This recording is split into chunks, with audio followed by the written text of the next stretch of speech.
Magandang araw po sa inyong lahat. Ako po si Banat Bay. Ito po ang mga balita natin ngayon ay talagang maiinit mga banateros dahil alam nyo, itong issue ng flood control kahit pilit na pinipigilan, pilit na sinusubukang i-divert, talaga namang hindi umaalis sa isipan ng mga Pilipino na napakaraming ninakaw na mga nasa gobyerno at talaga naman naggagalaiti na ho ang mga mamamayang Pilipino. Grabe ho talaga.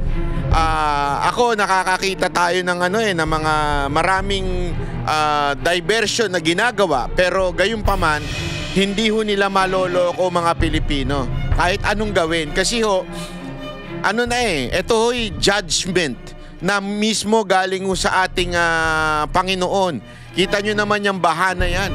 Diba yung palang panahon ni Marcos na nagmalaki siya na may 5,500 na flood control, kinabukasan ay binagyo. Yun lamang po ay isang halimbawa na ang kumikilos ay langit na, ika nga. Ngayon po bawat bagyo, langit na talaga ang kumikilos.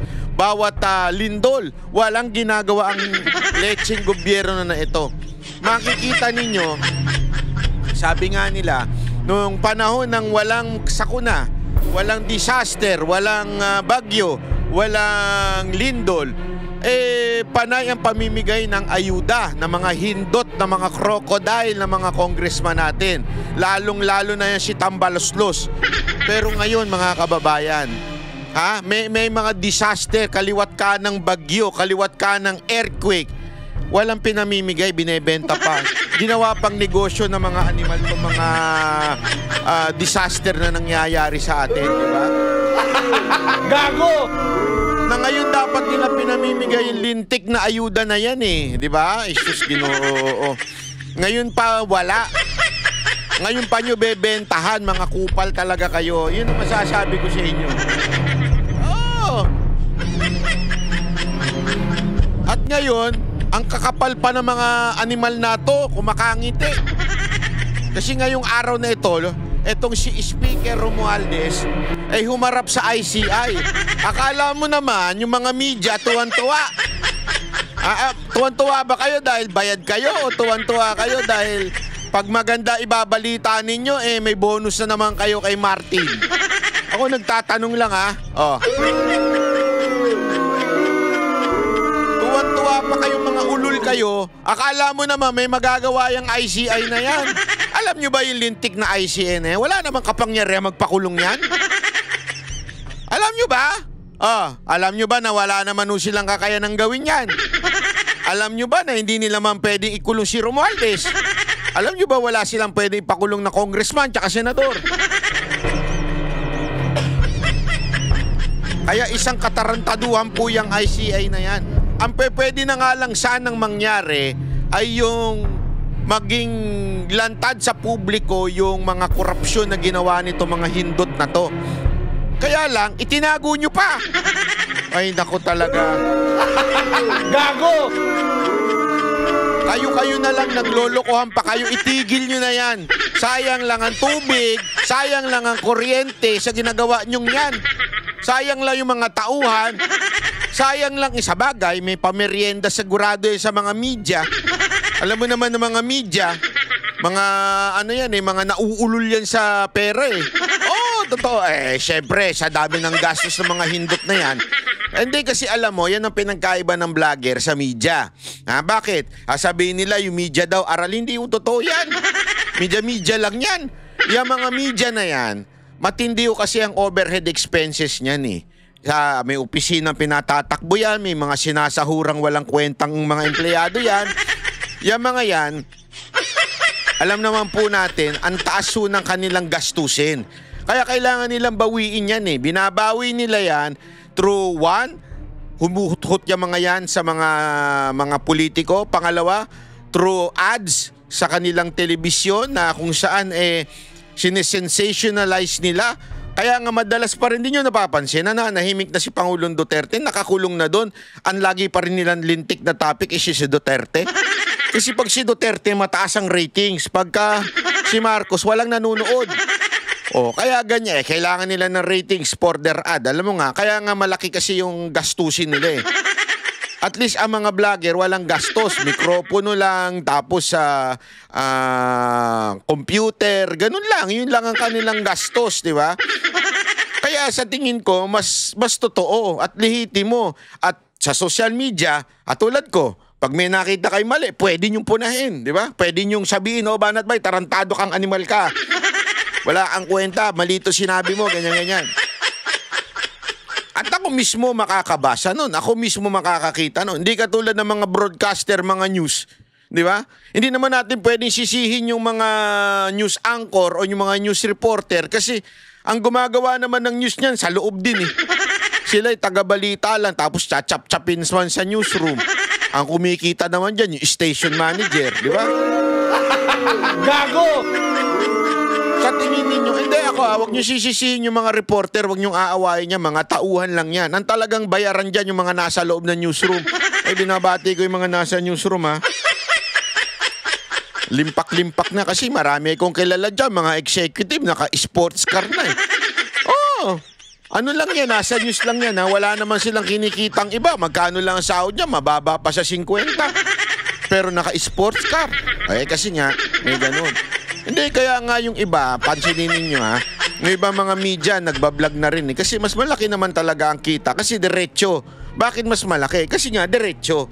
Wala nang dinadaanan. Tax lang, binabayaran sa YouTube, binabayaran ng tax sa Google. Tapos, doon na yun na lang yun. Wala nang middleman. Kasi sa mga sa news, ang dami pinapasahod. So, latak na lang napupunta dun sa iba, sa mga empleyado. Underpaid, wala pang yung iba dyan, wala pang mga benefits. Binabati natin yung mga cameraman na pinaglaban natin nun sa ABS-CBN hanggang ngayon wala pa rin kayong benefits. Sa mabuhay kayo dahil nagtatrabaho pa rin kayo kahit wala kayong mga benefits. Di katulad yung mga amo ninyo, putang inang yan, kaliwat kanan ng kabit, kaliwat kanan ng chupageti, tapos kaliwat kanan pa yung mga sasakyan. Kasasabihin nila against corruption yung mga yan. Maniwala kayo dyan, mga lang yan. Hindi, totoo. Kaya nga dito, tiba-tiba na naman sila kasi bakit? Lumabas yung kanilang kataas-taasang Panginoon. Eto, lumabas si Romualdez dito sa ICI. Ang humarap si dating Speaker Martin Romualdez sa Independent Commission for Infrastructure. Sinagot ni Romualdez ang mga tanong ng komisyon tungkol sa proseso ng pagpapasa ng budget at sa pagkakadawit niya sa maanumalyang flood control project. At live mula sa Taguig City, nasa frontline ng balitang yan si Gerard de la Peña. Gerard, ano ba ang mga naging pahayag dyan sa ICI ni dating House Speaker Romualdez? Ruth, natapos na nga ang isang hearing dito sa Independent Commission for Infrastructure o ICI kung saan si dating House Speaker Martin Romualdez ang pangunahing resource speaker. Sinasabi ni ICI Executive Director Attorney Brian Hosaka na ipinaliwanag ni Romualdez ang proseso ng pagpasa ng budget at kung ano ang naging papel niya rito bilang pinuno ng Kamara. Nakatulong naman daw ang mga pahayag ni Romualdez. Wala naman daw idinawit o sinisi si Romualdez. Hindi naman binanggit ni Hosaka kung sino ang mga kasama ni Romualdez pero ipatatawag din daw ang mga ito sa susunod na pagdinig. Itinanggi rin daw ni Romualdez na pinadalhan siya ng pera na unang isiniwalat ng dating security aide ni dating Ako Bicol Party List Representative Saldico na si Orly Guteza. Nagsumite na rin daw ng affidavit si Romualdez pero pababalikin siya sa komisyon para sagutin ng iba pang tanong base sa salaysay. Nagpasalamat naman si Romualdez sa pagkakaimbita sa kanya ng ICI. Handa rin daw siyang bumalik kung kinakailangan. Narito ang pahayag ni Romualdez. I'm very glad that I was invited to the ICI to share my personal knowledge. Titigil ko na yung metformin ko at saka yung Ozempic ko. Mukhang mas nakakapayat yung stress kesa sa mga gamot na iniinom ko Hindi, matagal ko nang tinigil yung Ozempic. Hindi daw maganda, sabi nila. Hindi, pero tina mo. Baka sabi pala ng iba, pumapayat daw ako. Salamat naman. Nagpapapayat po talaga ako. Hindi na po ako kumakain. Wala na rin po akong pangkain. Biro lang. Nag-ano tayo ngayon, walking at saka intermittent 1 meal a day. Lahat, ginagawa na natin. No sugar, no carbs, no meat, no protein. Biro lang. Anyway, tita nyo naman to, mukhang haggard-haggardos na si Si Romualdez, so kitang-kita mo itsura niya, oh. Oh. Ano, hindi ka na makatulog? Sabi ko naman sa'yo eh. Pagka ganyan talaga, mahirap alam mo, sabi nga nila, you can buy bed, but you cannot buy sleep. Nak na shit. Totoo yan. Ako, pag pumupunta ako sa ibang bansa, 'di ba? Gaganda nung siyempre hotel ka matutulog ka, gaganda, 'di ba? Lalong-lalo na yung hotel ko diyan sa may Paris. Yeah, salamat Seminay, salamat pastor. Yung hotel natin niya sa Paris, napakaganda pero kita mo naman pagbukas mo ng bintana, shit, Eiffel Tower saka nakakita. Partner na lang na nakahubad ang kulang eh. Talagang nakahubad. Sa mga pelikula, di ba ganun? Sa Eiffel Tower, tapos yung babae tumitingin-tingin sa Eiffel Tower, tapos nakahubad lang, ganun. Hindi, ganun yung hotel ko sa Paris eh. Pero yung kama, sarap. Pero iba pa rin talaga yung kama mo sa bahay mo, ika nga. At iba pa rin talaga yung kama mo sa bahay mo na meron kang kapayapaan sa puso, na wala kang dinehado, wala kang niloko, wala kang ninakaw, wala kang, alam mo yung inaapakan na tao. Mas masarap yun. Tapos kahit banig lang ang higaan mo, mas masarap yun. Kesa yung nasubukan nyo ng ma-stress. Yung may kaaway. Hindi, ito. Yung may kaaway, yung nag-away kayo ng asawa nyo, naglukuhan kayo ng jowa ninyo, tapos o kaya naman meron kang inutangan na hindi yung pa binabayaran. Di ba? Yung mga ganyan-ganyan. Oh, di ba? Ang hirap matulog niyan. Oh, unless makapal ang mukha mo. Unless katulad ka ni Marcos, sobrang kapal ng mukha, nakakatulog pa. Ewan ko kung ano ginagamit to, nakakatulog yung animal na yun. Di ba? Eto, mukhang di na nakakatulog to. Tingnan yung itsura, oh. Hindi. Alam mo, si Dada, ginagawa niya ng lahat. Lahat ng pagtuturok, lahat ng ginagawa sa kanya nung ano yun? Ewan ko kung ano yung pinopromote nilang pampapayat. Ginagawa na nila. Hindi naman siya pumapayat ng ganyan. Eto talaga, kahit lobo-lobo na, bonjing na nga ang tawag ni Amy Marcos sa kanya, pumayat ng ganyan. Stress yan, Brad. So, kumbaga sa ngayon po, it's about facts and evidence and hindi lang political noise or speculations. Kaya the ICI commissioners were able to ask me many questions and I was able to answer it. Medyo napalinaw kung ano yung naging role niya or role ng mga kasamahan niya sa pag... Wala! Anong malinaw? Sa inyo lang malinaw! Wala naman kaming alam. Nadinig ba namin yung sagot niya? Tinanong nyo ba siya ng tama? Baka nagbulahan lang kayo dyan sa loob eh. Baka nagkapi-kapi lang kayo dyan eh. Baka, paano ba sa atin dyan? Baka ganunan lang kayo dyan sa loob eh. Anong malay namin?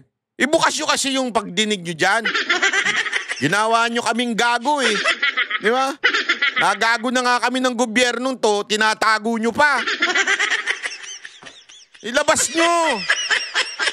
Hindi, alam mo, pasensya ka na, Mr. Brian Osakaw. Hindi naman ako nagdududa sa'yo. Pero kaduda-duda na nga yung mga pagdinig na nangyayari dyan. Diba? Kaduda-duda na nga yan. Tapos, hindi nyo pa ilalabas sa publiko yung pagdinig dyan. Anong katarantaduhan yan, sir? Hindi, sorry pero hindi naman sa tayo, pero na nga. Gawa ng budget, no? So, these people, we will be inviting soon to shed light on their participation also in the budget preparation, which also pertains to the alleged anomalous flood projects. Bukod dito, humarap din sa komisyon si Budget Secretary Amenah Pangandaman. Ito ay para ipaliwanag ang proseso ng... Kahit sino pa humarap dyan, kahit si Satanas pa humarap dyan, wala kaming pakialam. Hindi nyo na may pakita sa amin kung ano nangyayari sa loob. Paano namin sasabihin na yan ay maayos na pagdinig, maayos na investigasyon? Kung wala naman kaming access, ano to? Tangina, bilyon-bilyon ng nanakaw, tangina, trilyon-trilyon ng nawala. Ghost project lahat, tapos ayaw nyo ipakita sa amin? Ano yan? Ghost investigation? Ano to? Ang budget, Ang budget ng Pilipinas ay hawak lang ng 2 tao. Oh, malinaw yan. 2 tao lang. Naglolokohan tayo eh. Budget mula sa pagpapanukala ng mga ahensya hanggang sa maipasa ito bilang General Appropriations Act.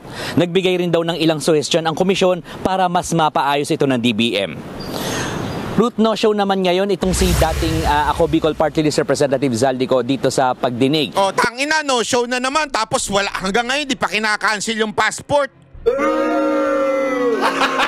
Gago! Hoy, Zaldico, meron tayong hearing sa October 16. Huwag mong kakalimutan, ha? Pag hindi ka sumipot, ibig sabihin, bastos ka sa judge. Yan ang totoo. Hindi mo nire-respeto yung judge. Inakusahan mo ako na kung ano-ano, tapos di ka pala sisipot.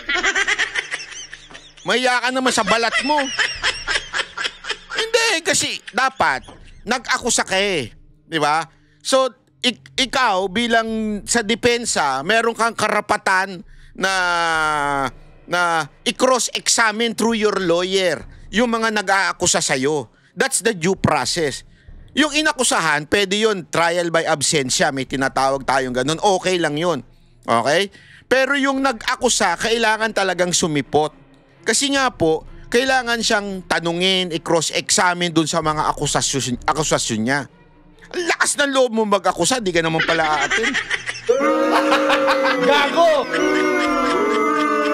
Maya ka naman doon sa judge, ang bait-bait pa naman nung judge dyan. Hindi totoo, mapakabait po nung judge at saka napaka, ano siya, nang tawag doon? Fair. Tapos ganyan ka lang? Wag ganun, di ba?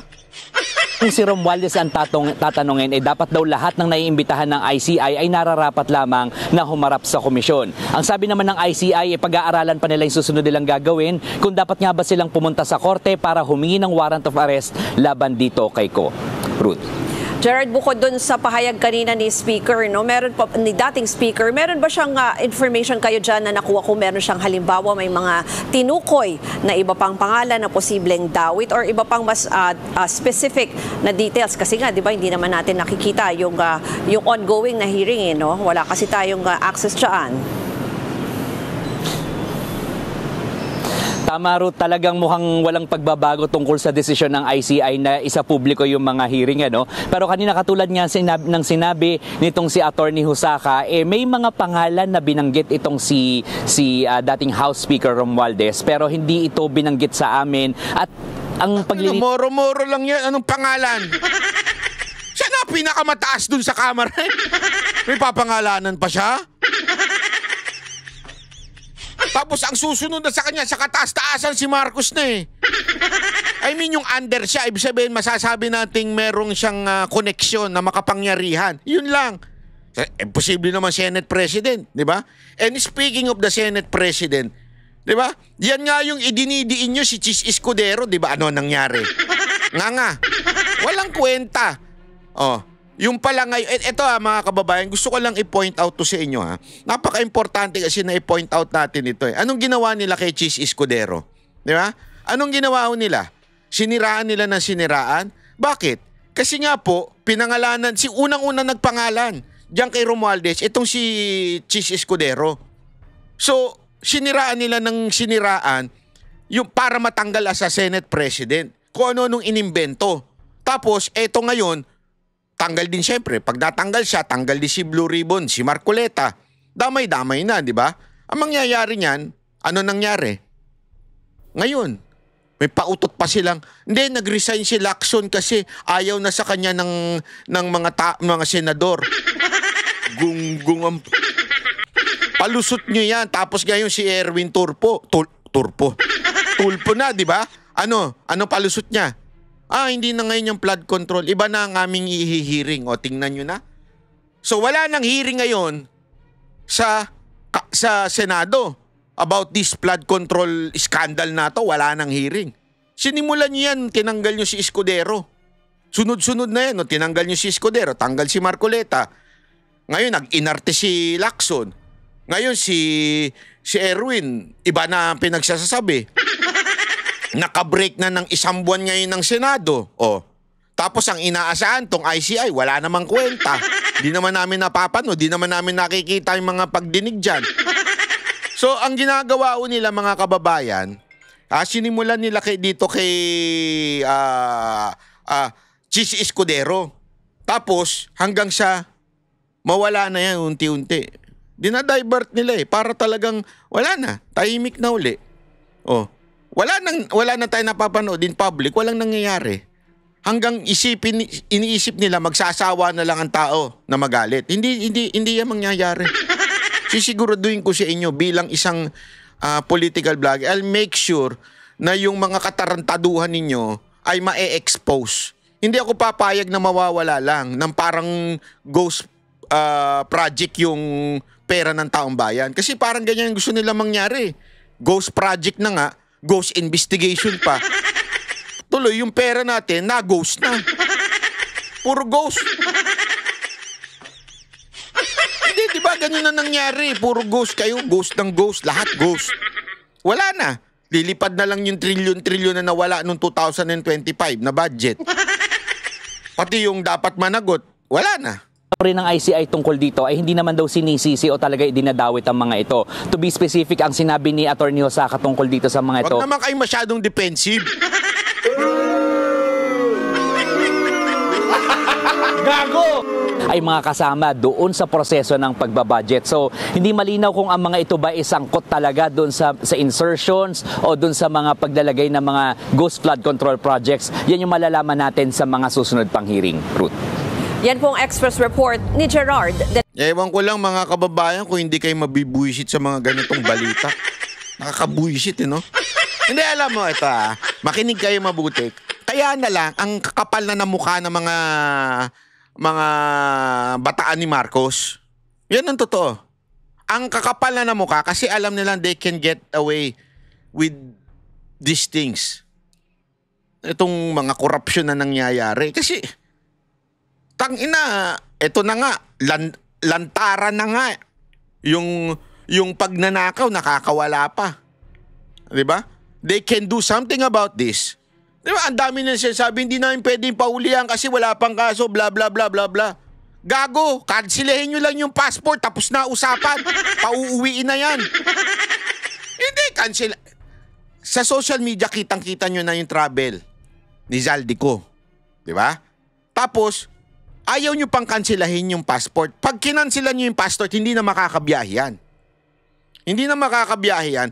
Tapos pwede nyo na siyang ipa-deport doon sa bansa na yun. Sabihin nyo, ito, walang passport to, kinansila na namin, no? I-deport na yan. Hahanapin na yan. Wala eh. Ibig sabihin, nakakalusot yung mga inaakusahan. Ito si Romualdez, happy-happy pa, walang yan. Darating. Di ba? Kaya na rin, ang kapal na mukha, papakita ko sa inyo kung gaano kakapal ng mukha itong mga to. Eto, tingnan nyo, pag dinig ito sa budget deliberation ito, tingnan nyo kung gaano kakapal yung secretary ni BBM. Wala pong discretion ang ibinigay sa akin ng basta excess mandate na yon. Mandate. Oo, maliwanag yung walang discretion na ibinigay. Basta excess revenue. Ang pakiusap ko lang, can you just spare the health? I mean, kung maaari, kung magkakaroon kayo ng mga ganong provisions in the future, wag lang po sana yung health. Ang ganda ng pakiusap ni Mr. Malasakit, di ba? Ang ganda ng pakiusap ni Sir Bongo eh. Kita nyo naman. Siya kasi, alam mo, itong maman to, hindi to mahilig sa politika. Hindi ito yung senador na hindi confrontational even if loyal sa Duterte ito. Hindi ito confrontational. Ang kasi sa kanya, concern niya kung ano yung ikabubuti ng mga nasa baba. Kaya okay na ako doon eh. Kasi kita mo naman nagtatrabaho itong mama na to. Kasi marami nagsasabi na bakit daw hindi siya nakikipag-away. Hindi niya yun lugar eh. Hindi niya yun papel, ika nga. Ang papel niya to make sure that our people, lalo na yung maliliit, matulungan, especially sa health and sa sports. Yan yung kanyang advokasya talaga. Kita nyo naman ang sipag niyan. Siya gumawa ng Malasakit Center. Talagang yan ang pinaglaban niya noong panahon ni Duterte. Ngayon yung Super Health Center na sa mga barangay. Alam mo, Kasi yan yung hindi makita ng mga iba na mayayaman. Kasi yung iba mayayaman, pag nagkasakit, pupunta na lang ako ibang bansa para magpagamot. Walang tiwala sa mga doktor natin dito. Di ba? Eh kasi may mga doktor nga naman dito na corrupt din. Hindi naman lahat. Marami dyan mga corrupt din na kontrolado ng pharmaceutical company na kahit wala kang sakit, re-resetahan ka. Ganun ka-corrupt sa Pilipinas eh. Inaabot na kahit mga doktor. Basta makalibre lang yan ng hotel sa Pilipinas o di kaya sa ibang bansa. Ganun ka-corrupt yung mga animal na yan. Ngayon, buti pa ito si Senator Bongo gumawa ng mga bagay para to make sure na mapagamot yung mga kababayan natin. Yung mga health center, super health center sa mga bara-barangay. Kaya concern niya yan. At napaka-bait ng kanyang approach dito sa, supposedly senador ka ha, pwede mong bembang, ay hindi pala bembangin. Pangit. Pwede mong banatan yung sekretary dyan eh. Eh sa susunod naman, wag nyo naman tanggalan ng PhilHealth. Pwede mong ganunin yan eh. Pag pumalap, i-contempt mo, di ba? Pwede mong anuhin yan kung talagang gago. Pero ang bait to ni Senator Bongo. Pero tingnan mo itong sekretary na to. Napamura ako. Napamura talaga ako. Napakinggan ko to eh. Kung wala na, di na rin tayo papayag dito sa Senado ng gano'n. Yan ang Hindi na rin tayo papayag. Kita mo, nagsasalita pa, daldal ng daldal tong sekretary. Kung hindi nga rin namang, ayoko talaga. Ayoko. Pero ibig ko pong sabihin, kung meron man pong mga ganong provision na makita kayo, kindly spare the health. Sino mo kindly spare the health? Kasi para sa akin talaga, PhilHealth is para sa health. Health, klaro eh. Health ng Pilipino, PhilHealth. I agree totally. Ang pakiusap ko sa inyo, huwag nyo kaming utusan. Bastos ang... Gago! Tarat! Kupat! Kakair... Alam mo, sekretaring at... Sekretary, makinig ka. Utusan ka. Public servant ka. Servant. Huwag kang yayabang. VIP ka rin katulad nung yung undersecretary. Kaya ang yayabang na mga ngayon eh. Kasi nakakalusot sila eh. Diba? Ang yayabang na mga opisyal ngayon, ganyan. Huwag niyo akong utusan. Gunggong! Public servant ka, uutusan ka talaga namin. Kami nagpapasahod sa'yo. Feeling VIP ka dyan. Inuutusan ka namin ng taong bayan through our representative, Senator Bongo. Sinasabi namin, huwag niyong pakialaman ng PhilHealth. Ibigay niyo ng tama yung budget sa health. Inuutusan ka namin. Dahil public servant ka. Yabang nitong akala mo kung sino makaasta. Hoy, wala ka na lang 3 taon dyan sa posisyon mo. Bababa ka na. Sisiguraduhin ko hindi ka maboboto sa Senado.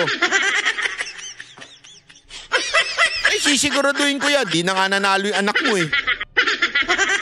Sisiguraduhin ko yan. Napakayabang nito. Hindi totoo to, mga kababayan. Public servant yan eh. Hindi dapat nagsasalita ng ganyan. Di ba? Nakakabuisit, mga kababayan. Hindi tama yan. Hindi ho tama yung ganyang klaseng asal. Kaya na lang kita nyo yung undersecretary ng LTO. Mamaya pag-uusapan natin yan. Tang-inang yan. BIP. Puro ganun ng kagaguhan.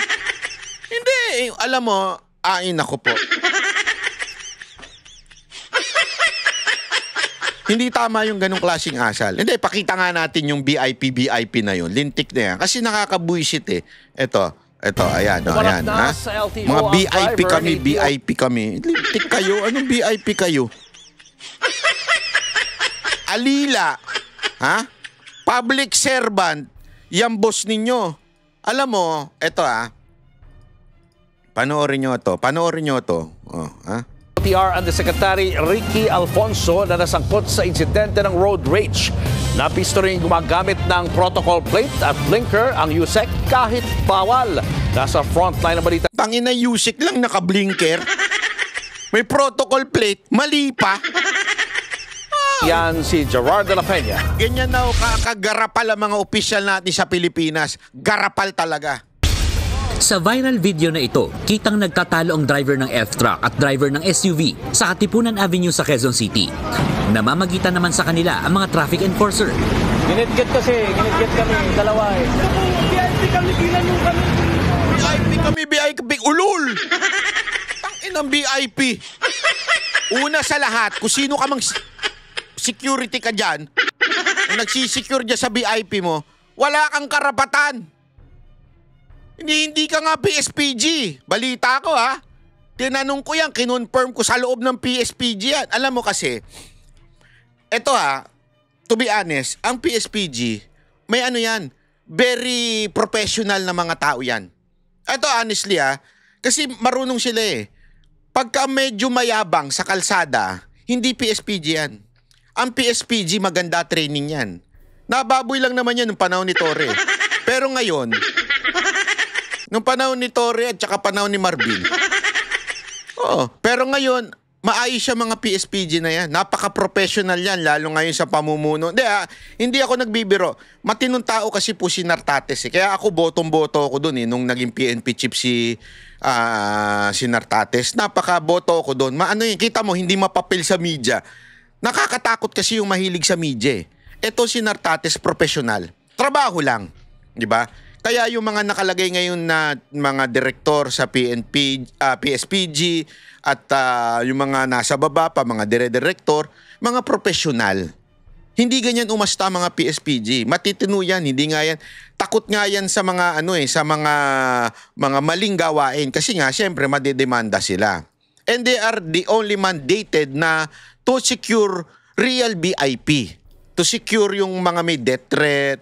Sila ho talaga yun. Etong mga ganitong asal, nabigyan lang ng baril ay yayabang. Hindi, ako Eto gusto ko lang sabihin.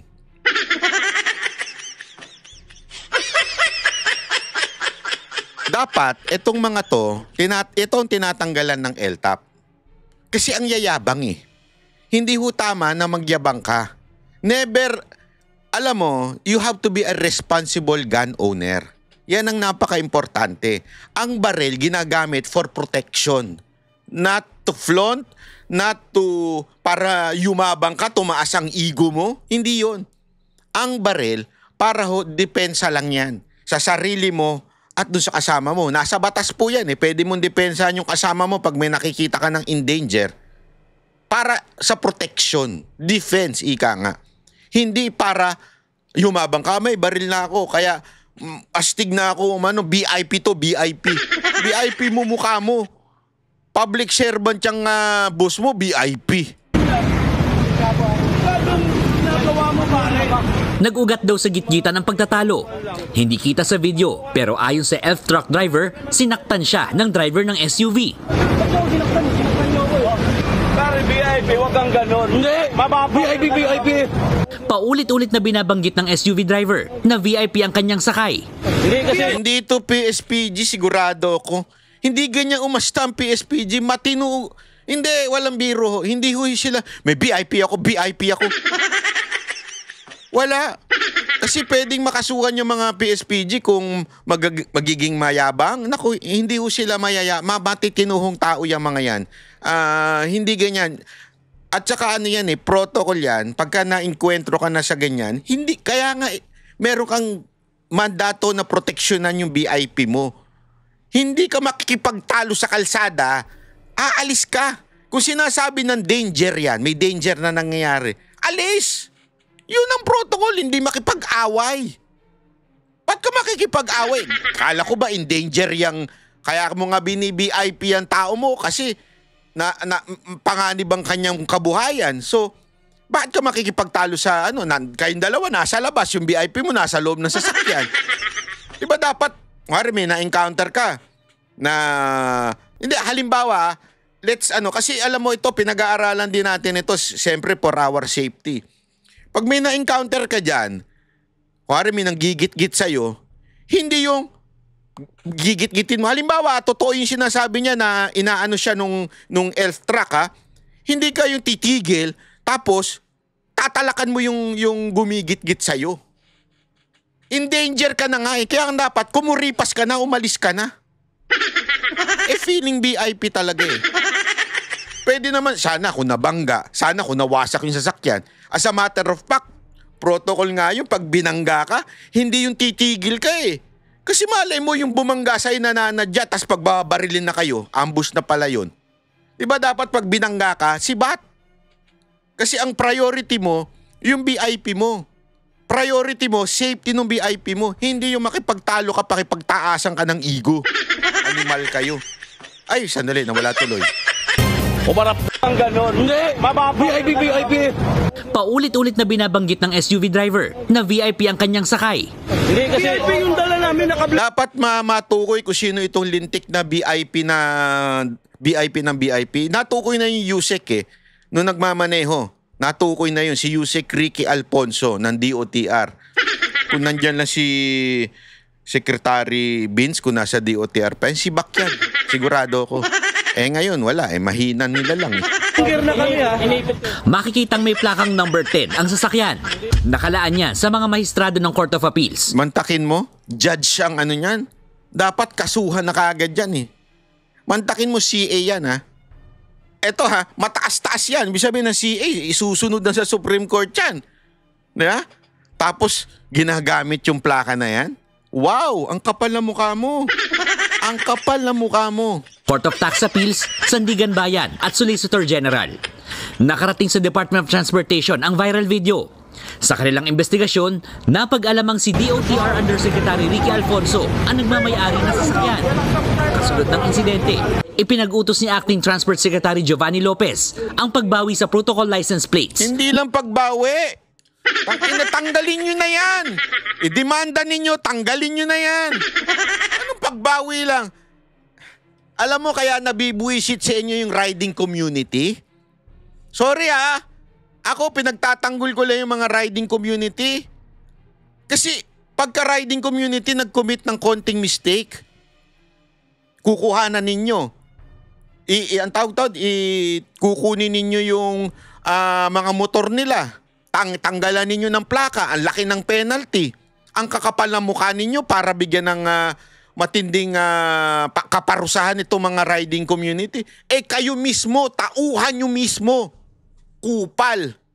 Sorry totoo naman eh. Magalit na kayo sa akin pero that's the truth. Saka nakakita Yusek gumamit ng plaka ng judge. CA pa ha. Tapos Solgen pa. Ganyan yung plakang ginamit niya. Andun pa siya, nag-appear siya dun. Ewan ko ba? Ba't di nyo patanggalin yan? Napakakita na, obvious na. Sasabihin nila, iimbestigahan pa, imbestiga. Kita-kita na sa video siya, bumaba siya eh. Bumaba po siya eh. Hindi ko nga maintindihan, tapos sasabihin, imbestigasyon pa. Mga opisyal ng DOTR at attached agencies. Pinagpapaliwanag din ng ahensya si Yusek Alfonso at ang kanyang driver kaugnay sa paggamit ng number 10 na plaka at blinkers. Meron lang naman na mga qualified na ahensya na ito pala ang bagong LTO chief. Gago! Sino ba ito? Sabi nila, ito daw yung isa sa mga naghain ng isa sa mga nagdala kay Pangulong Duterte sa dahig. Naalala nyo yun sa video na nandun na nagbigay ng para ewan ko kung ano yung binabasa nito, hindi naman warrant yun. Diba? Pero ito yun. Wala mangyayari dyan sa LTO. Hindi nga ito marunong sumunod dun sa article doon sa yung ICC. Tapos idilagay nyo pa dyan. Reward? Reward po ba yan, Marcos? Lisa Marcos, reward po ba ito? Reward ba sa kanya ito? Dapat gumagamit niyan, hindi individual o government official. Yung mga hindi authorized na gumamit niyan, tigil-tigilan nyo na ngayon. Naks, kala mo talaga suspendido ng 70 araw ang lisensya ng driver ng SUV. Sinisante na rin daw ni Yusek Alfonso ang driver. Isinuko na sa Land Transportation Office ang SUV na may protocol plate. Humarap na rin sa hearing sa LTO ang driver ng SUV. Nagbabala naman ng LTO sa mga gumagamit ng protocol plates kahit hindi otorisado. May napansin kasi ako ng mga gumagamit na mga protocol plates na ano ba ang termino doon?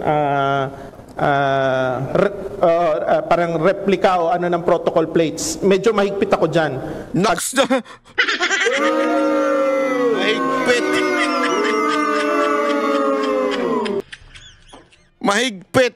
Sabihin nyo sa akin mahigpit. Pag tinanggalan nyo ng lisensya, yung nagdadrive at saka yung LTO USEC na yun. Tanggalan nyo muna na lisensya yun. Maniniwala kami mahigpit. Yung driver nung USEC at si USEC, tanggalan nyo ng lisensya. Tandaan nyo, license is just a privilege. So ibig sabihin, pwede nyo tanggalan yun bilang parusa. Kasi alam naman natin mga kababayan, kung kakasuhan mo yan, it will take time unless bilisan ng CA. Hindi pala CA yung una. RTC pala muna. Yeah? Pero it will take time pag kinasuhan mo yan. Pero immediate, pagka ni-revoke nyo yung license. Kasi kung kaya ninyong gawin sa mga kamote rider, di ba ginawa ninyo yan sa kamote rider, yung mga vlogger na epal, mga gunggong, mga kamote vlogger na may ginagawang katarantuan, nire-revoke nyo yung license. Bakit ito, abusado, hindi nyo i-revoke ang license? Nakakita kami, yan sinaano ko sa law enforcement natin, yung mga plaka na hindi authorized, kahit protocol plates, temporary protocol plates, hindi allowed. Alam mo, buti na lang talaga yung plaka ko kakaiba rin Yung plaka ko tumutunog. Yung plaka ganun. Hindi nyo na alam yun, matatanda na kasi kayo Yan, huli yan. Pag pinag-aaralan namin ngayon sa legal kung paano i-impound. Wala pang pahayag si Transportation Undersecretary Alfonso kaugnay sa insidente. Nagbabalita... Wala na, tapos na yan, lusot na yan. Ganun sa Pilipinas Gago!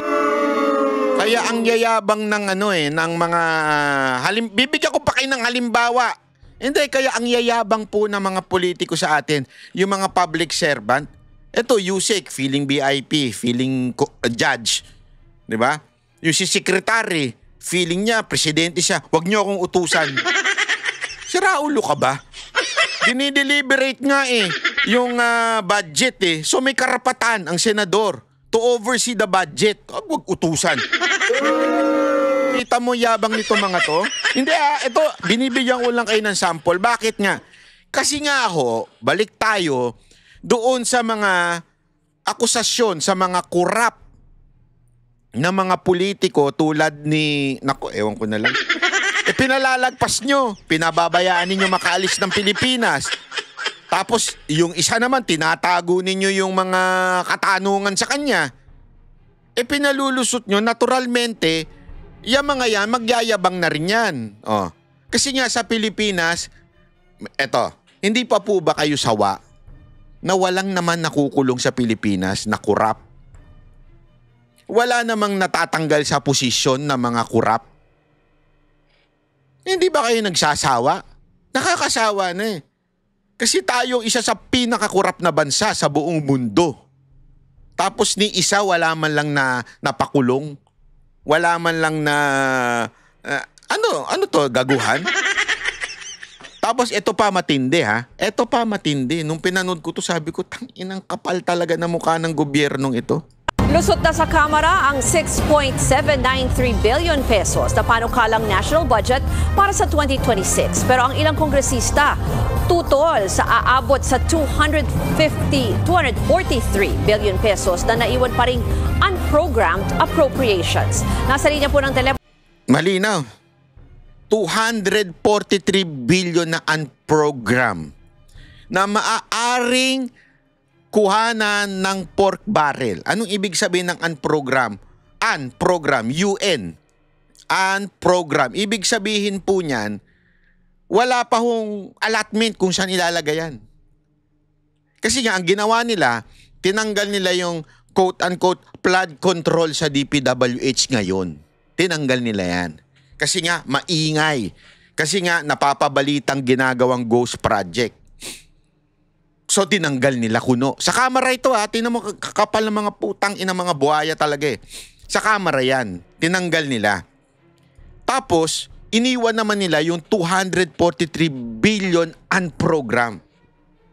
Oo, para lang hindi masabing merong flood control project na naman ng DPWH, ginawa na lang natin unprogrammed. Gago! Na eventually, pwede naman din i-convert into project ng DPWH. Sasabihin lang, merong ganitong disaster sa lugar na ito, tapos ilalagay na lang yung project dyan para ipagawa yung mga tulay na nasira sa earthquake, sa baha. Oh. Kasi nga may unprogrammed budget na 243. Ano naglokohan lang tayo. Kasi nga dahil may ingay yung ghost project na flood control, tinanggal lang nila yung salitang flood control. Ganyan kasi sila eh. Dati, PDAF yan. Una pala pork barrel yan. Naging PDAF, naging DAP. Eventually ngayon, flood control. Unprogrammed. Ganyan sila lumusot eh. Yung isang senador na insertion, naging, hindi insertion yun, amendment. Alam mo yung pinaglalaruan lang tayo. Di ba ikaw, Intiveros? Oh. Sasabihin mo, amendments lang yan. Pero in reality, they're the same. Oh, kasi amendments, pagka majority. Sabihin, pagka nasa side ka ni Marcos, amendments ang tawag. Pero pag nasa side ka ng kalaban o yung opposition, ang tawag insertion. Gago! Hindi, ano talaga ang nangyayari ngayon eh. Ay nga, pinagtitripan lang kayo ngayon ng Diyan sa ko ba napanood yun? Yung sa camera, yung si Aimee at saka si sinabi niya na si Villanueva. Yun, si Villanueva at saka si Aimee. Sabi nila, ano ba yan? Insertion ba yun? Amendments. Sabi ni Villanueva. Hindi, kay Cheese Escudero. Kay Gatchalian. Kay Gatchalian ba yan? Amendments ang tawag dyan. Hindi insertion. Ginagano na nila kasi nga, alam mo yun, tinatarantado na nila yung mga kasi nga, ginagago yung mga Pilipino eh. Pagkakakampi, kaalyado mo, amendments ang tawag. Pero pagka insertion. Diba? Ang lupit nyo talaga. Ito, pakinggan natin. Maganda itong bagong pasabog ni Chavit Singson. Ito. Sa kanya. Wait. Yan. Pasok. Tagal. Wait lang. Chotomate kudasai. Yan na. Ako tutulungan ko si President Marcos. To shoot being the president, he shows transparency, accountability, honesty, para maniwala tao. Nawala mic test. Para maliwalang tao sa kanya, unahin niya yung pubisa niya. Dahil, para paniwala natin, kung malinis sila, well and good, tulungan pa natin. Yung suggestion ko, makakatulong sa kanya. Kung totoo yung sinasabi niya, malinis. Unahin niya probinsya niya, then probinsya na magkatabi lang kami. Imbestigahan kami lahat. Maski hindi flood control, lahat ng project imbestigahan nila. They're very transparent in Ilocos Sur. So ipakita niya na ganoon din sila, then maniniwala ang tao. Bakit ayaw galawin? Ang kapo nga sa ICI, unahin na Ilocos Norte, para magkaroon ng pagtitiwala sa ating presidente.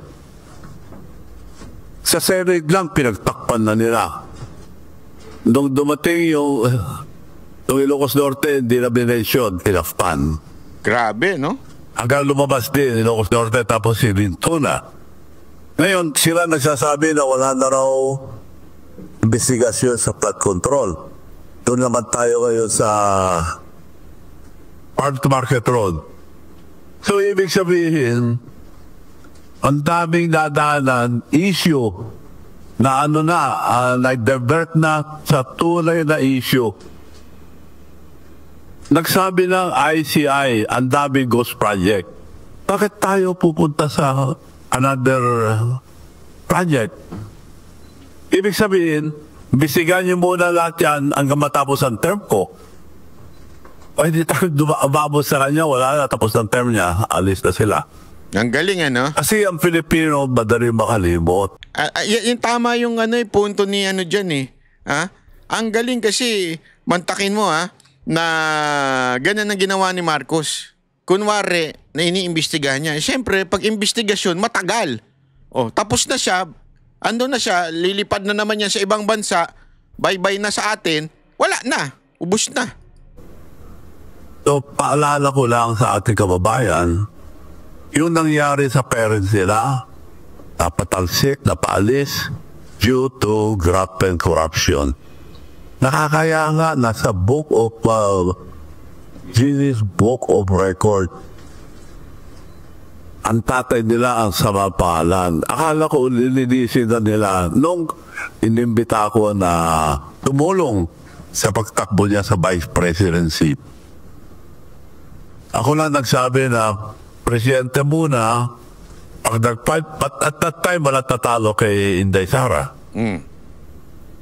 So ako lang nagsabi na presidente muna, pero pag nag-fight si Sara, you have to slide down. I deliver it to talk to Sara. Ikaw, vice, protected ka na. Palakpakan pa yung mga leaders. Mga ulol, sabi niya, thank you, Manong. Yun lang. So all the way tinuruan ko. Pera, lahat, nagkakabaon ng kontribusyon. So, nakalimutan ako, okay lang, wala akong samaan loob doon. Parang ganyan ang buhay eh. Kaya lang may Alzheimer ako dahil kasibutan na nga eh. Of course, tumulong ako. Eh di, yung mga mayors naman, maraming problema bawat, there are 1,500 municipalities. Halos lahat, siyempre sasabihin nila ang mga problema nila. So, gusto ko man dalhin na, wala na. So, nagtataka kami lahat, okay lang, wala kayong magawa kung yun ang gusto nila. Pinakantay ako ng pinakantay for 3 years. Antay ka lang, antay. Hanggang na din antay-Marcos na ako. Yun! So, yun po ang nangyari. Sana po, wag tayo pabudol. Dahil ang liwanag, sinabi na ang ICI, maraming ghost project. Bakit tayo pupunta sa Farm to Market Road? Bakit pinaibisigan ngayon mga iba? Hindi naman po tayo gago lahat ng mga Pilipino. Parang ginagago na tayo mga Pilipino. Siya naglabas. May Alzheimer nga siya. Dahil hindi niya alam, damay siya. Sila ang target, third biggest beneficiary of the Diskaya. Paano nakakuha si Diskaya ng 31 billion in 3 years? Na term ni BBM, 31 billion nakuha niya. Matagal na ako sa construction business. Never ako nakatanggap ng 1 billion na nakapag-project ng 1 billion. Ngayon ako pa binibitahan ngayon. Wala kami project ni Diskaya ron. Wala kaming sa aking listahan lahat. Si Diskaya, 31 billion nakuha. Sino nagbigay nun? May connection sa taas. Paano nakarating mga Diskaya sa Ilocos Norte? Yun, iniwanag nila bakit nandun. Ano yung mga project niya? Diskaya has 38 projects in Ilocos Norte. Ipakita nila yung mga project nila doon, then we should believe him. Ngayon, dinay-divert na. Ang nangyayari yung diversionary tactic. Iba na ang sinasabi nila. Wala nang flood control. So, yun ang sitwasyon natin ngayon. Ano mangyayari sa ating bansa? Wala nang progress yan. Ang ekonomiya natin, wala nang progress. Retrogression na, retrogress. Hindi progress. Ibig sabihin kabaliktaran ng progress. Yun po mangyayari sa atin o di nila ayusin. Babagat.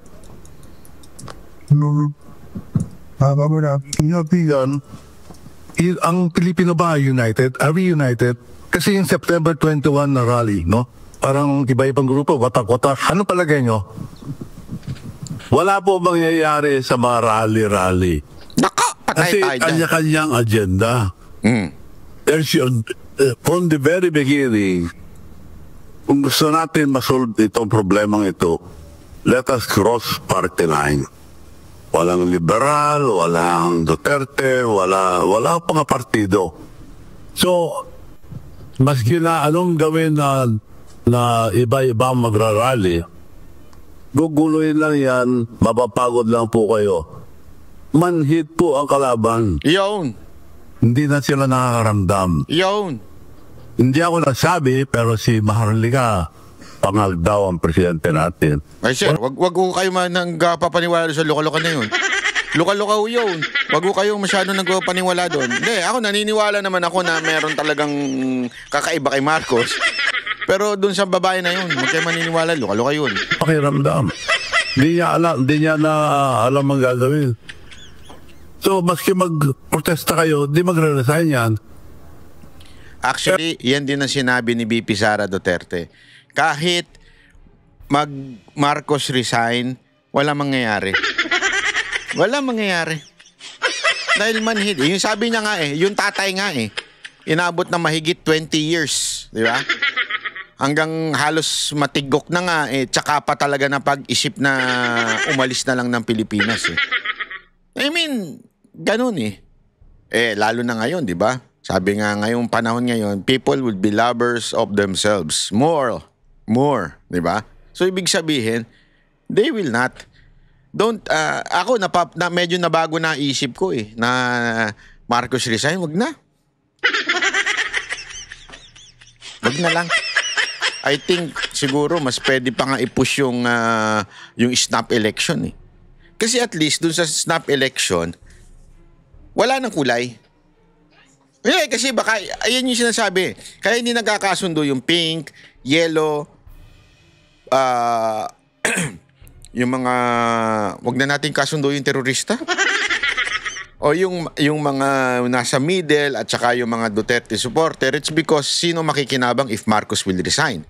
Kaya nga parang mas maganda kung tama yung sinasabi ni Cayetano na snap election na lang. Everyone will resign. Yeah, everyone will resign. Then let's have an election. Sinong gusto maging presidente, tumakbo. Although yung kay Cayetano kasi ayaw niya na tumakbo yung mga nasa posisyon. Ako okay lang. Okay, basta resign talaga lahat resign. Kasama yung COMELEC chairman. Ang magpapatakbo ng eleksyon sundalo. Ang magpapatakbo ng bansa yung Supreme Court. Yun ang revolutionary government Tapos ngayon, sige, tingnan natin. Mag-election tayo. Di ba? Pero kung magkaisa tayo lahat, kaya ang survey, 20% na lang suporta ng tao, 80% against them. Nasa record yan. Kailangan magkaisa tayo. Pabayaan naman natin ang mga kabataan. Pag-aaral man sila o hindi, mga kabataan mag-decide kung kailan ang rally, isa lang. Sundan natin lahat yon, suportahan natin. Dahil future ang mga kabataan ito. Hindi po sa amin. Hindi po sa atin. Mga kinabukasan ng mga kabataan to. So, isa lang. Pero sila mag-decide, hindi mga politician. Sila mag-decide ng date, I'm sure maraming susuporta sa kanila. Yun lang pakiusap ko. Huwag tayo kanya-kanya dahil pinagtatawanan lang tayo. Yun na nga sinasabi. Talagang hindi magiging united kung hindi ganun ang panawagan. Snap election. Mag-unite na tayo. Mga pinklawan, payag na ako. Mga pink tae, tsaka mga dilawang tae. Wag lang natin isama yung mga NPA, ha? Kasi hindi naman talaga, NPA talaga yun. Terorista yun. Gusto nyo kasama terorista? Wag ganun. Tayo magsama-sama tayo. Snap election, lahat resign. Tapos, mag-eleksyon. Tingnan natin kung sino talagang gusto ng taong bayan. Governor, ano basa mo sa military at sa police? Nako ba? Ang military at sa police, ano basa mo sa kanila? Are they, well, concerned? Meron akong dito. Ako buti natin yung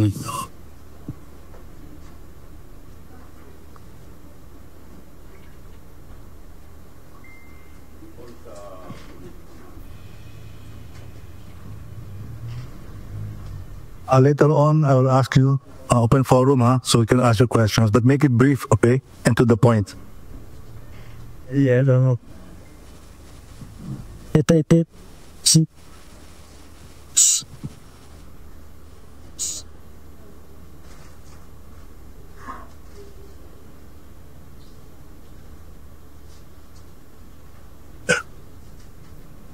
Sino sa inyo sumama sa rally September 21? Nando ba kayo? O nasa bahay kayo, nanood ng Netflix? Nagkukuya ako eh, kuya.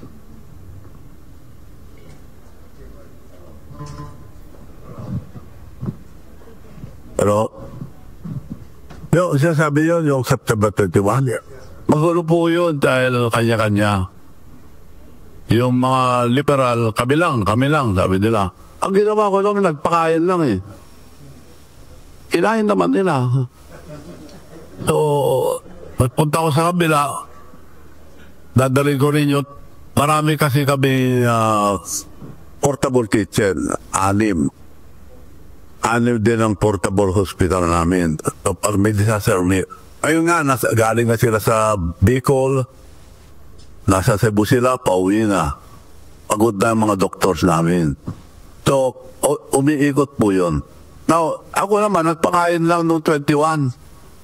So, maganda naman lahat.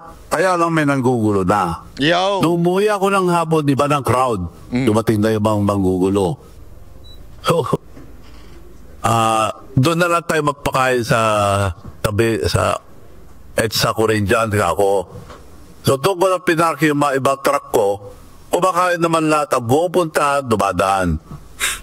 May dumadaan doon na binugbog yung kitchen. O ano yung sinasabi. Bumalik. Black sila, nakamaskara ng black. Noong bumalik, tinanggal yung mask niya. Ano sabi?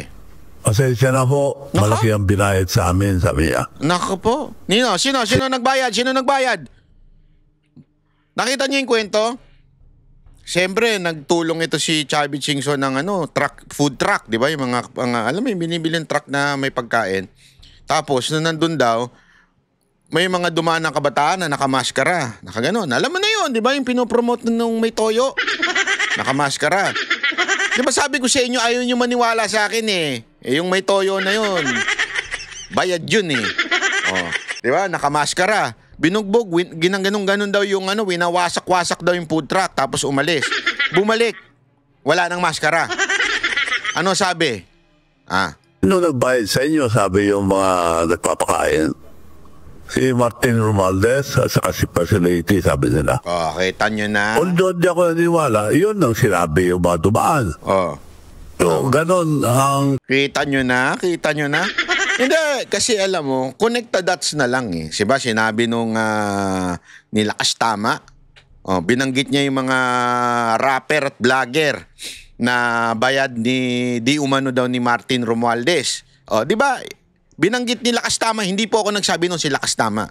Si Makagago nga umamin di ba? Bayad siya. So alam natin na meron talagang mga bayad.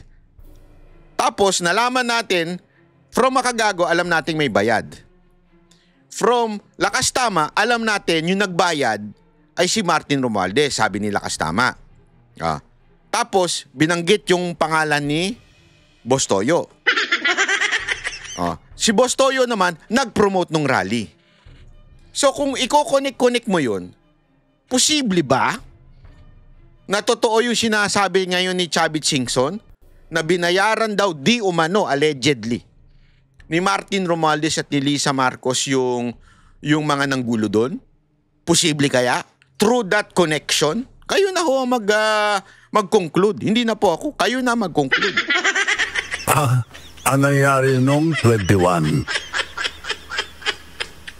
Now, gusto ko lang ipaalala sa mga sundalo, mga pulis. Ano? The constitutional duty of the AFP. Yes. Protector of the people and the state. Yawn. For our mutual education, a primary provision that defines the duty of the armed forces of the Philippines under the Constitution in Section 3, Article 2, which provide that civilian authority is at all times supreme over the military. Yun. The armed forces of the Philippines is the protector of the people and the state to secure the sovereignty and the state and the integrity of the national territory. Ayun. Reading of the above provision does not say that the AFP is the protector of the president and his government. Ayan yung sinabi ni protect the president Buti pa ito si Chavit, alam niya yung konstitusyon. Tanda natin, AFP, you're the protector of the people, not the protector of the pension. Kaya sana, protect the people. Protector of the people and the state, hindi po yung presidente. Yun ang nasa konstitusyon. Ayaw.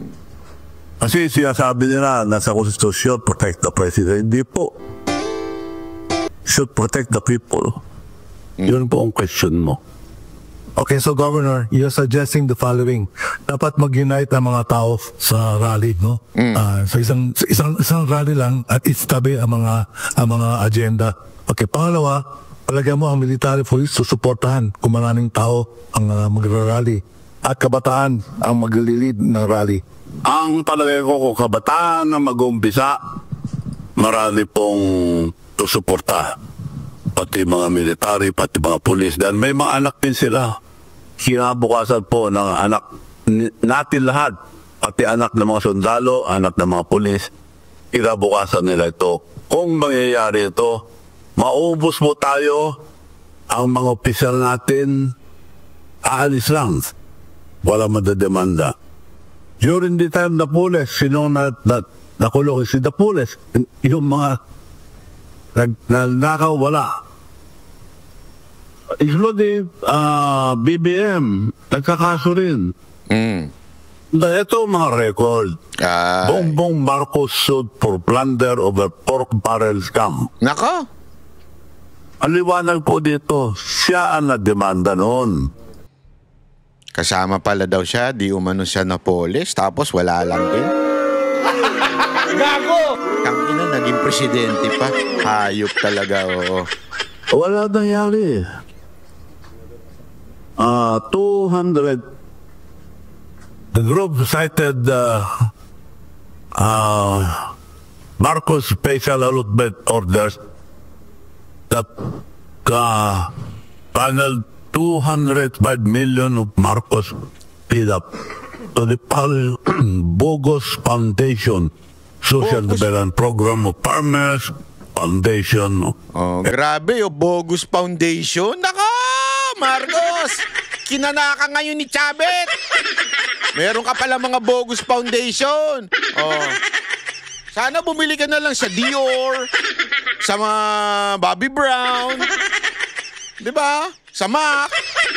Bakit bogus naman yung foundation mo? Pambira ka naman, oo. SDFFI, the president who is. At nandito natin mag-ginamit yung mga fake na organisasyon. Pinunduhan ng 205 million. Ano nangyari? Wala ho. Wala, nga. Pinulong yung ngayon. May testigo na nagtuturo, yung Marine. Hindi na raw makonsensya dahil naawa sa mga anak niya. Ngayon siya pa may kasalanan. Bakit siya pa demanda? Ay, sus. So, Wala na po mangyayari sa atin. Wala na. Dapat testigo siya, protektahan na siya at idemanda na yung mga tinabi niya ron. Wala, binaliktad nila, siya pa idedemanda. Ganun po ang sistema natin ngayon, nakakatakot po. Grabe, no? Walang nangyayari na sa ating bansa. Wala talaga. Kung matolerate itong sistema na ito. Diversionary tactic lahat ang ginagawa. Ina-imbestiga lahat ng mga kasama niya ngayon. Siya lang ang bida. Nilalaglag na lahat. Basta, wag na lang siya. Pag umabot sa kanya, laglag lahat. Tapos na ang term niya. Wala na. Nga na tayo. Kilala mo si Presidente. Anong mensahe mo sa kanya? To BBM. Masyadong sabihin ko po, mahirap mapagsabihan yung mga bangag. Naka po, patay tayo dyan. Bangag, sabi ni Maharlika eh. Naku po. Boss-bossan nyo yung kapanunood doon. Delegates kayo doon, ano kayo doon. Alam mo naman yun, may sariling agenda sa buhay yun. Wasakin ng mga Duterte supporter. At saka, nahuli sila kasama si First Lady noon may report na sa US na namatay yung anak ni Taltoco. Umiyak daw yung asawa para tumawag ng 911. Ayaw patawagin dahil na-overdose ng drugs. Now, may report na yun. May report na on record. 12 hours after sa report, bawal po yun. Naka po. It's against the law, US. Lininis nila lahat. Report nila, report ng mga US. 12 hours, lininis nila lahat. Pero nagkalat pa rin daw ang cocaine. Galing po sa Amerika yung report na yan. So, meaning, talagang may nagdadrug sa kanila. Naka po. Nag-cocaine. Naka po. Shit. So, paano sila mamumuno sa ating bansa kung matolerate ito? Naka. Marami po silang pera. Yung nga sinasabi ko na attack dog. Ngayon, kinakakat na ako yung mga attack dog. Marami yan. Pinamumunuan ni Claire Castro. No, pero marami silang mga trolls. Pero si Claire Castro ang kumukumpas. Pag kami sinabi si Claire Castro, ipapalo up ng mga tangang trolls. Ang attack dog, ulol na aso, pag nakaamoy ang flood control, kakagat. So yun ang ngayon ang kumakagat sa akin. Ang dami ng kakuha. Kung totoo yung sinasabi nila, pakukulong ako. Wala po katotohanan. Ako record lahat. Magbisa mo record. Puro record. Now, sinasabi nila, weteng load daw ako. Ano ni GMA, pwede ko bihin lahat. Wala akong isang kinuhang weteng. On the record. Tingnan nyo record. Meron pa. Anong nyo sa mga mestiyan ngayon? Meron ba ko inagaw? Wala. Kung interesado wala ako, di kumuha na ako. Wala. So, ano pa? Ang Black Sun. Black Sun Mining. Binubugbo ako niya, Black Sun Mining. Magbibigay ako ng 5 million kung ituro niya kung nasaan ang Black Sun Mining na yan. Gawa-gawa ng mga attack dog. Mga ulol na aso na kumakalat pagtataamoy ng pera. Marami po sila yan. Kaya, ako sabi ko si Mayor Isko Moreno, papatulong ako na kunin lahat yung mga ulol na aso sa Manila, City Pound. Para kunin ni Mayor Isko Moreno lahat ang mga aso ulol sa Manila. Thank you very much, Governor. Okay, the table's open. Identify yourself and your organization. Sige, please.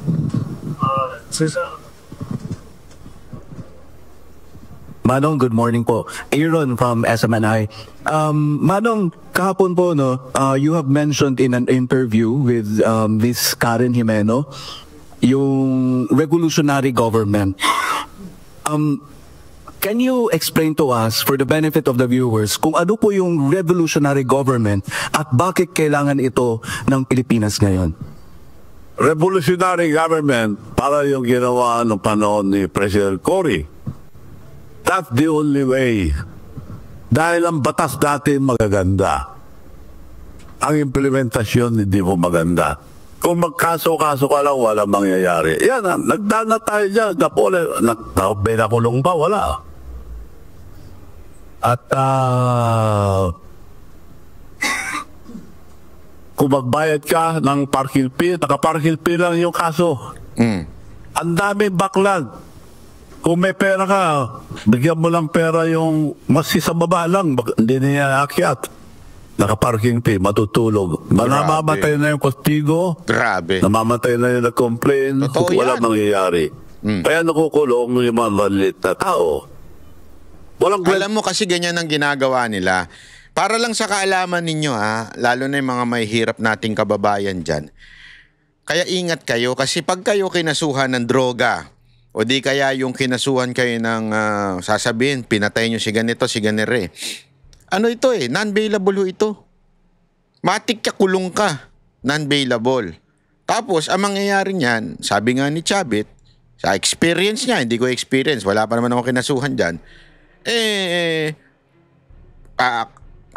didemanda ka, kakasuhan ka, tapos para madiin ka, kasi non-bailable nga huhulihin ka, so under trial, supposedly, sana kung ordinaryong crime lang yan, pwede mong i-bail habang naghihiring kayo. Ito, since non-bailable yan, taniman ka ng droga, taniman ka ng baril, o ano ba ito, tsaka yung pagpatay. Kung non-bailable yung mga yan, kulong ka. Tapos, sasabihan lang nung kalaban mo, yung kung sino man, yung piskal o yung judge, sasabihin sabi nga ni Manong Chavit, yung iparking mo lang yan. Pahabain mo yan trial. Wala Ibig sabihin, ako ang dami kong kilalang ganyan. Na pinahaba lang nila. Tapos eventually, dismiss naman yung kaso kasi wala ngang kwenta yung kaso. Walang ebidensya, wala lahat. Pero, ang dami nabubulok sa kulungan. Para lang makagante yung kalaban. At ang dehado dyan, walang iba'y may hirap. At ang ginagawa ng mga mayayaman, since mayaman sila, may pera sila, meron na silang babayaran para magtagal yung kaso. Ganun kalupit sa Pilipinas. Kaya may punto si Manong Chavit Ito po ang batas natin. So the best, my suggestion ko lang, kung gusto ng tao na pagbabago, it should be a revolutionary government. Yaon. And wala akong makita leader na matino. Wag yung tanggalin naman yung mga nakaupo. In fairness to them, marami naman maladali, marami. Yung mga kurap lang. Ang acting president galing sa Supreme Court. Doon sila mamili. Kung sinong acting president, they will advise us. They will set a date for a stop election for president. So, yun po suggestion ko lang. Okay, follow. Bali, tayo po ba yung nakikita ninyong solusyon para matuldukan na po yung mga alleged na corruption sa Inulit-ulit pa, sinabi ng revolutionary government ang gusto niya Joke lang. ating gobyerno? I think that's the only way. Magkakaso ka kayo, yung testigo, babalik ta rin pa nila Yung pa makukulong, testigo. Sisiraan at takdog. Tapos, siyang pang kakasuhan. Babalik ta rin nila. Ang system ngayon. So the only way, the best is a revolutionary government. At ang Supreme Court, ang mamamahala muna. Dahil ang gobyerno natin, parang kotse yan na maski overhaul mo, maski palitan mo lahat ng pyesa, hindi na andar. So kailangan natin ang bagong gobyerno na mamamahala. Let the Supreme Court decide kung sino muna ang acting president. Then they will advise us what to do. Yung current system natin, wala ko mangyayari dyan. Kaso-kaso, wala mangyayari sa kaso-kaso. Nasubukan ko lang. Aabuti ng siyam-siyam. Mamatay na yung nag-complain, mamatay na yung witness, wala pa rin. Basta may pera ka. Maliban na lang kung tututukan ng media. Pero wala na rin eh. Mga Bayad media na rin ang minsan, media eh. silent na rin. Bayad na So, rin. ganun kalakas ang flood control fund. Maraming pera po sa flood control. Ghost project. Thank you, Governor. Question from, please identify yourself. Professor Alex Pacto.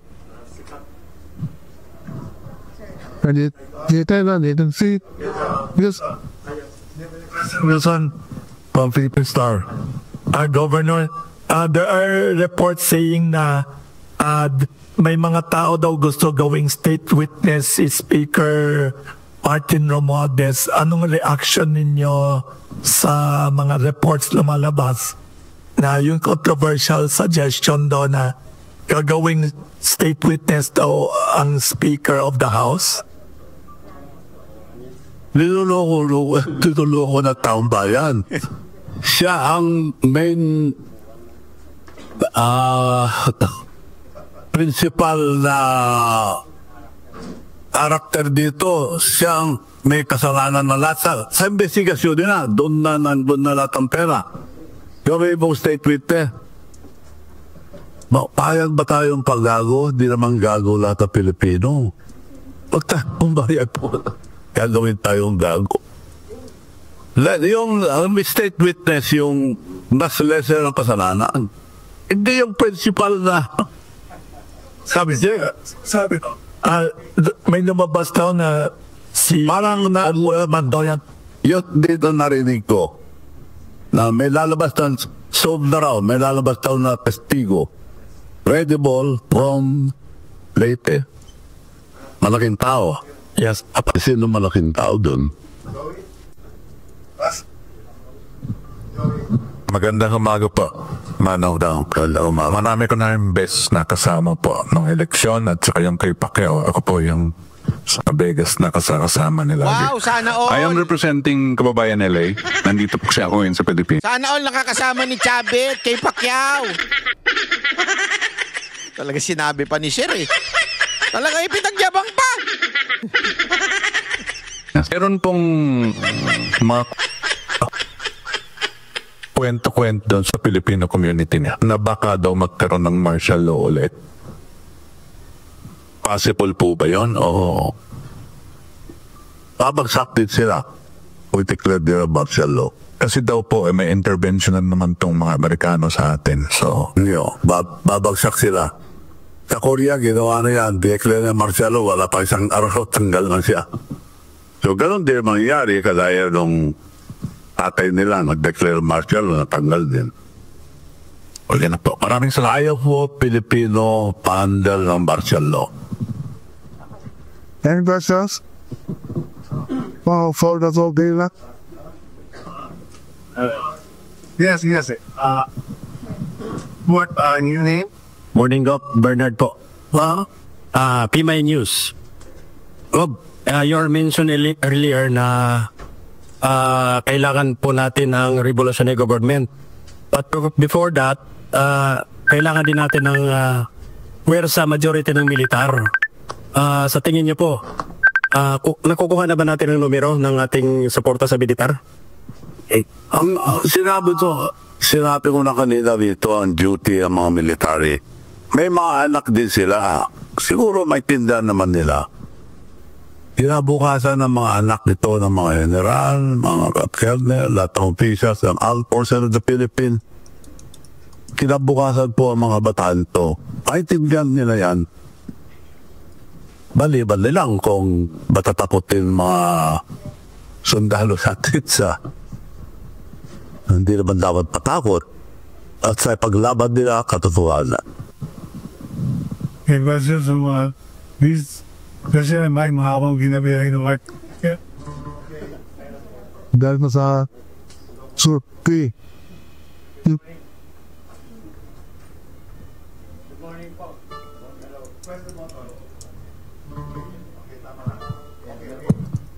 Good morning po, Manong. Manong, gusto ko lang po itanong sa inyo, yung ginawa nila si Senate, ano po ang comment ninyo dito sa ginawa ni Pampero Lacson na nag-resign sa investigating committee? Hindi ko po maintindihan din kung bakit nag-resign. Isa ang inaasahan ko na hindi siya ma-influensya ang mga graft and corruption. Kasi siya po nakita ng mga tao na maging hope ng para magkaroon ng justice about the flood control. Pero yun din akala ko eh. No election, dapat. Kaya tuwan-tuwa ako na nanalo. Binoto rin namin siya. Apo. Kung makisama siya sa administrasyon, that's another story. Siya nang mag-decide dyan. Pero di ko ninaasahan. Ang alam ko, independent-minded production. Kasi on the onset po siya ang very hot to pursue yung mga cases ng flood control. Suddenly, nag-iba. Ilo na tuloy ko na rin ako. Nangyayari sa ating bansa. Ano yung changes sa bagong ombudsman? May bang ombudsman sila? They assist controversial choice na ombudsman. Bago na upo, sinabi na niya, unahin niya si Duterte.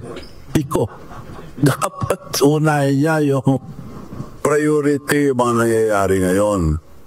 Una raw gagawin, babalikan niya si Duterte. So, maliwanag yung message niya.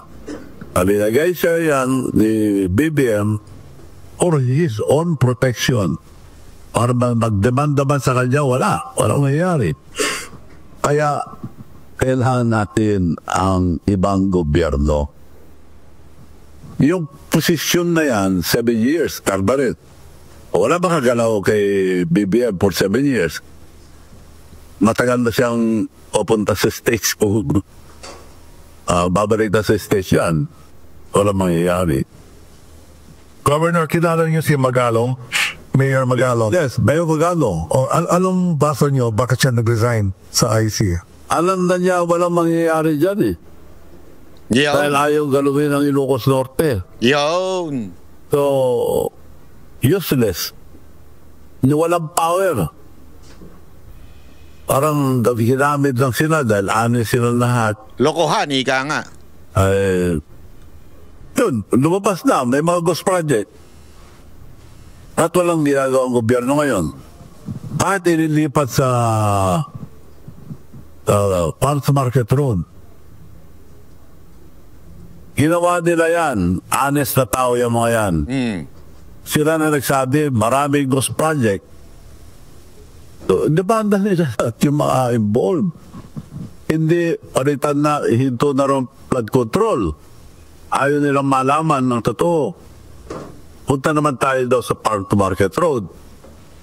Babalata naman nila yung mga mayors para so lahat, ginugulo-gulo nila. Huwag lang umabot sa kanya.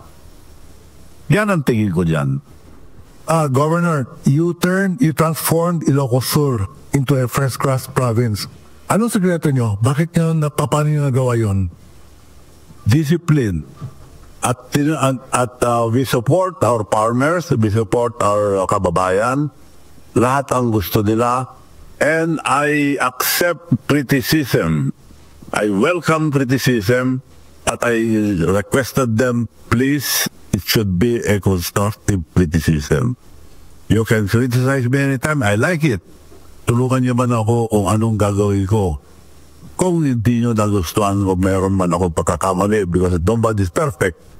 So may freedom sa Ilocos Sur. Marami pong meron di atang doon. Talaga? Identify namin yan dahil humihingi rin ng pera. Meron kami prueba na humihingi ng pera yung mga takdog doon. So, pwede po ba ako humingi ng pera? Hindi po ako atakdog. Hingi lang po ako ng pera, isasampal ko lang po sa tagapagsalita, tagapagsinungaling. Kilala niyo yung tagapagsinungaling ng Malacanang? Gusto kong isampal yung pera. Pinotolerate na namin. But the most important, ang mga farmers namin, libre ang traktor, equipment, farm equipment, continuous ang bigyan namin, pati fertilizer. Bakit nagawa nyo sa inyo sa Ilocos Norte? Hindi. Ibig kong ba sabihin, kurap si, si Pyramid? Si Sandro? We support them. That's why from the poorest kami to the 5th richest province. Asan ang Ilocos Norte? 21 years ang tatay nila, 3 years na si BBM. Asan ang Ilocos Norte ngayon? Nasa ilalim pa rin. Diniin, patay ka. So pare-pareho lang kami ng negosyo. Kung supportahan lang nila mga farmers nila, mas ma-progreso ang Ilocos Norte. Kung supportahan lang nila mga farmers nila. Now we have the few provinces. We have 8 hospitals. Libre po lahat. Lahat ng pasyente, libre. Nako, kakaswerte naman. Lahat. Nako. No exception, lahat, libre lahat. Nako. Bihira po ang probinsya ang ganun. Yung mga ibang taga-Maynila, pinapadala ko na doon, libre. Yung mga nagdadialysis, libre, lahat. And we have 8 portable hospital. 6 portable hospital. Grabe naman, para mo naman sinabing sobrang korap ni Sandro Marcos na walang ganyan sa kanila, sa inyo lang meron. Grabe naman yan, sir. Anyway, maraming salamat po. Kita nyo naman yung speech po ni, hindi naman, mga press con pala, hindi speech. Press con po ni Chavit Singson. Grabe talaga, kakaiba ho talaga. Masyado nyo naman pinapahiya ang Ilocos Norte. Pare-pareho kayong Ilocano. Pinapahiya nyo yung Ilocos Norte, parang sinasabi nyo talagang sobrang korap ng mga Marcos. Pero syempre, sabi nga ni Yussi Claire, sino ba nagpa-imbestigo? Di ba si Marcos? So ibig sabihin, ligtas na siya, ganun. Ay nako, maraming salamat po. Kita-kits po ulit tayo bukas sa video. Yan ang Banateros, boses ng ordinaryong Pilipino. Banateros ay walang makakaawan.